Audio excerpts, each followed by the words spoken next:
तो जब घर के चौकर में कदो पर जाला आदमी सब वेद शास्त्र भूला जाला आदमी।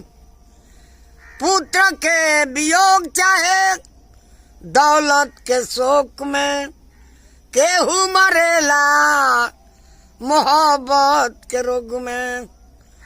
अपन छुरी से कटा जाता आदमी सब वेद शास्त्र भूला जाला आदमी।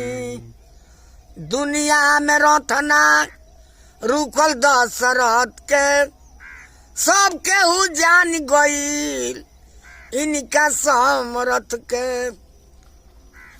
वीर हनुमान और बड़े बड़े योद्धा लंका विजय के लौटले अयोध्या। तो गनेम में आके बिछला जाला आदमी जय हो आ सब वेद शास्त्र भूला जाला आदमी। तो लंका में राम जी से डंका ना पिटाई सोई दूसर राम से न रावण मराई। फूटले भीषण तरंग परल भंग में चढ़ल रावण मरा गईल रण में। अरे चढ़ल रावण मरा गईल रण में। तो नावनियर देख के डगमगा जाला आदमी आ सब वेद शास्त्र भूला जाला आदमी। जे नर से नहारल उनरिये से हारी गईल। तो जूता जमल के से खा जाता आदमी आ सब वेद शास्त्र भूला जाला।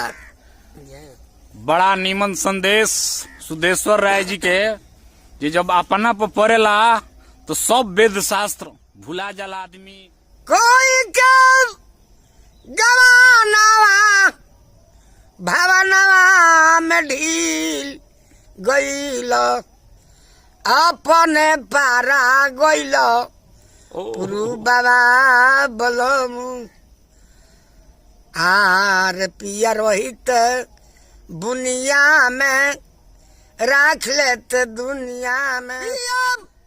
बुनिया में राख लेते दुनिया अधिका साता बोता सवनवा बलमु। आइल जब फागुन के मास पियर जी में लागलासो जय हो जय। आइल फागुन मास पिया में लगल बयास के करा जरे होरी हम खेलबे बलमु। कहत भिखारी नाई आस नहीं खे को पाई। कहल भिखारी नाई आस नहीं खे को पाई। पगली के हाल कोई दियल बलमु। अरे पगली के हाल कोई दियल बलमु। हमारा वीडियो के ज्यादा से ज्यादा शेयर कर दी सब है। अभी तक अगर हमारा चैनल के लाइक नहीं किले फॉलो नहीं किले तो लाइक के बटन दबाई आ फॉलो के बटन दबाई ताकि यही तरीका से हम रउआ सब खातिर नया नया वीडियो लेके आवत रही।